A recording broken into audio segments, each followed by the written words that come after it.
Pakistan super league 2024లో food poison కలకలం రేపింది. కరాచీ కింగ్స్ కు చెందిన 13 మంది క్రికెటర్లు కలుషిత ఆహారం తిని అస్వస్థతకు గురయ్యారని సమాచారం. వీరిలో ఒకరి పరిస్థితి విషమంగా ఉన్నట్లు తెలుస్తుంది. పరిస్థితి చేయి దాటేలా ఉండటంతో సదరు ఆటగాడిని సమీపంలోని ఆసుపత్రికి తరలించినట్లు తెలుస్తుంది. క్వెట్టా గ్లాడియేటర్స్ తో నిన్న జరిగిన మ్యాచ్ కు ముందు ఈ పరిస్థితి తలెత్తినట్లు తెలుస్తుంది. ఆసుపత్రికి చెందిన క్రికెటర్ సౌత్ ఆఫ్రికాకు చెందిన తబ్రేజ్ షంషీ అని సమాచారం.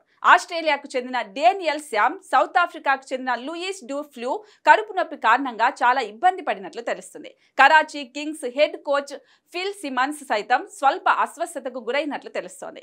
ఇంతమంది ఆటగాళ్లు అస్వస్థతకు గురయ్యారని తెలిసినప్పటికీ కరాచీ కింగ్స్ యాజమాన్యం వాస్తవాలను బయటకు పొక్కకుండా జాగ్రత్త పడుతున్నట్లు పాక్ మీడియానే ప్రచారం చేస్తోంది. అలాగే జట్టులోని 20 మందిలో 13 మంది అస్వస్థతకు గురైన క్వెట్టాతో జరిగిన మ్యాచ్ లో కరాచీ కింగ్స్ ఎలాగోలా మ్యాచ్ బరిలోకి దిగింది. ఒకవేళ కరాచీ జట్టు మ్యాచ్ ఆడకపోతే క్వెట్టా జట్టుకు విన్నింగ్ పాయింట్స్ ఇచ్చేవారు. అయితే జరిగిన మ్యాచ్ లో కూడా క్వెట్టా గ్లాడియేటర్స్ విజయం అందుకుంది. తొలుత బ్యాటింగ్ చేసిన కరాచీ జట్ 165 పరుగులు చేయగా క్వెట్టా గ్లాడియేటర్స్ చివరి బంతికి లక్ష్యాన్ని ఛేదించి 5 వికెట్ల తేడాతో విజయం నమోదు చేసింది.